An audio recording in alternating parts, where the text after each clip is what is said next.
एक कदम उजाले की ओर में आज गुस्से को शांत करने का एक सुंदर उदाहरण लेते हैं। यह एक सच्ची घटना है, एक वकील का सुनाया हुआ हृदय स्पर्शी किस्सा। आइए आपके साथ साझा करती हूँ। मैं अपने चैम्बर में बैठा हुआ था। एक आदमी दनदनाता हुआ अंदर घुसा। उसके हाथ में कागज़ों का बंडल, धूप में काला हुआ चेहरा, बड़ी हुई दाढ़ी, सफ़ेद कपड़े जिनमें पोंछों के पास मिट्टी लगी थी। उसने कहा, उसके पूरे फ्लैट पर स्टे लगाना है। बताइए क्या क्या कागज़ और चाहिए, क्या लगेगा खर्चा। मैंने उन्हें बैठने को कहा। रघु, पानी दे इधर, मैंने आवाज़ लगाई। वो कुर्सी पर बैठे। उनके सारे कागजात मैंने देखे, उनसे सारी जानकारी ली। आधा पौना घंटा गुजर गया। मैं इन कागज़ों को देख लेता हूँ, फिर आपकी केस पर विचार करेंगे। आप ऐसा कीजिए, अगले शनिवार को मिलिएगा मुझसे। 4 दिन बाद वो फिर से आए, वैसे ही कपड़े। बहुत डिस्परेट लग रहे थे, अपने भाई पर गुस्सा थे बहुत। मैंने उन्हें बैठने को कहा। वो बैठे। ऑफिस में अजीब सी खामोशी गूंज रही थी। मैंने बात की शुरुआत की। बाबा, मैंने आपके सारे पेपर्स देख लिए और आपके परिवार के बारे में और आपकी निजी ज़िंदगी के बारे में भी मैंने बहुत सी जानकारी हासिल की। मेरी जानकारी के अनुसार आप 2 भाई हैं, 1 बहन है। आपके माँ बाप बचपन में ही गुजर गए। बाबा, आप 9वीं पास हैं और आपका छोटा भाई इंजीनियर है। अपने छोटे भाई की पढ़ाई के लिए आपने स्कूल छोड़ा, लोगों के खेतों में दिहाड़ी पर काम किया। कभी अंग भर कपड़ा और पेट भर खाना आपको नहीं मिला, फिर भी भाई की पढ़ाई के लिए पैसों की कमी आपने नहीं होने दी। एक बार खेलते खेलते भाई पर किसी बैल ने सींग घुसा दिए, तब भाई लहूलुहान हो गया। फिर आपने उसे कंधे पर उठाकर 5 किलोमीटर पैदल चलकर अस्पताल गए। सही देखा जाए तो आपकी उम्र भी नहीं थी ये समझने की, पर भाई में जान बसी थी आपकी। माँ बाप के बाद मैं ही इनका माँ बाप, ये भावना थी आपके मन में। फिर आपका भाई इंजीनियरिंग में अच्छे कॉलेज में एडमिशन ले पाया और आपका दिल खुशी से भरा हुआ था। फिर आपने जी तोड़ मेहनत की।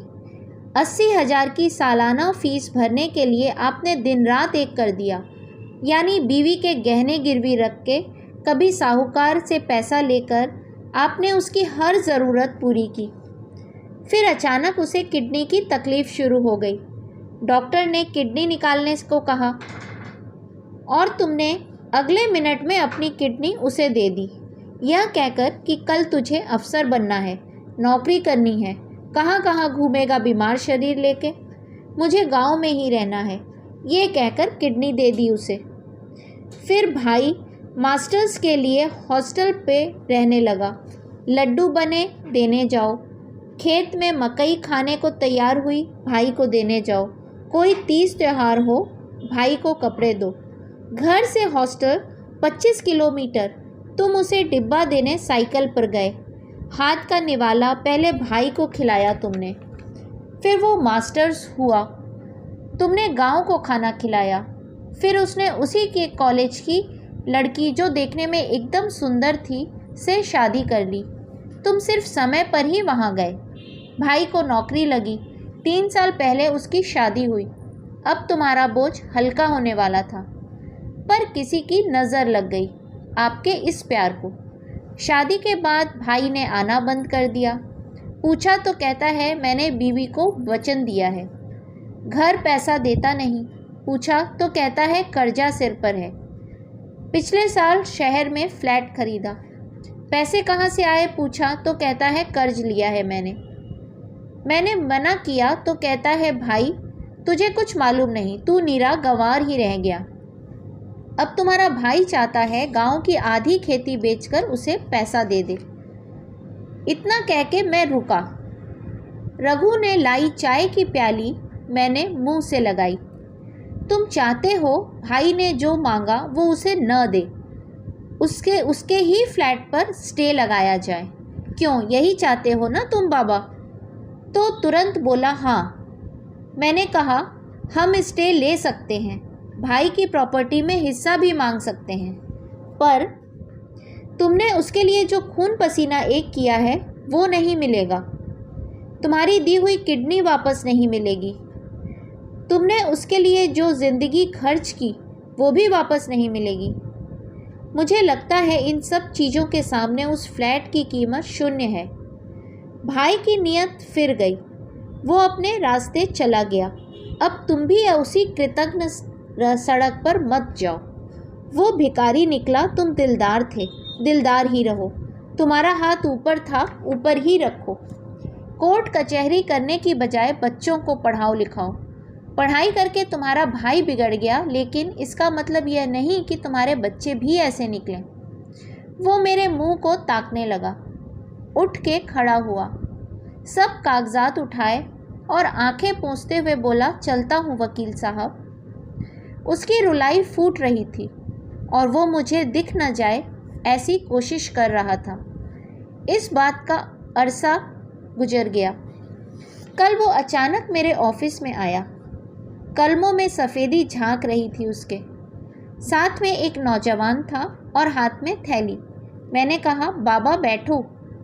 उसने कहा, बैठने नहीं आया वकील साहब, मिठाई खिलाने आया हूँ। ये मेरा बेटा बेंगलोर में रहता है, कल आया गांव।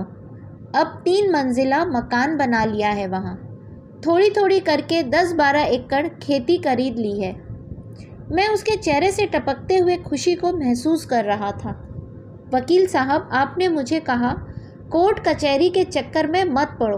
आपने बहुत नेक सलाह दी, मुझे उलझन से बचा लिया, जबकि गांव में सब लोग मुझे भाई के खिलाफ उकसा रहे थे। मैंने उनकी नहीं, आपकी बात सुन ली और मैंने अपने बच्चों को लाइन से लगाया और भाई के पीछे अपनी ज़िंदगी बर्बाद नहीं होने दी। कल भाई और उनकी पत्नी भी घर आए थे। पाँव छू छू कर माफ़ी मांगने लगे। मैंने अपने भाई को गले से लगा लिया और मेरी धर्मपत्नी ने उसकी धर्मपत्नी को गले से लगा लिया। हमारे पूरे परिवार ने बहुत दिनों बाद एक साथ भोजन किया। बस फिर क्या था, आनंद की लहर घर में दौड़ने लगी। मेरे हाथ का पेड़ा हाथ में ही रह गया। मेरे आंसू टपक ही गए। आखिर गुस्से को योग्य दिशा में मोड़ा जाए तो पछताने की ज़रूरत नहीं पड़े कभी। बहुत ही अच्छा है किसी को समझना और उसकी बातों पर अमल करना। इस कहानी का संदेश मेरे दृष्टिकोण से, क्रोध में लिया गया निर्णय भविष्य में पछतावे की वजह बन सकता है। अतः कोई भी निर्णय लेने से पहले हमें सारी संभावनाओं पर विचार अवश्य कर लेना चाहिए। हरि ओम।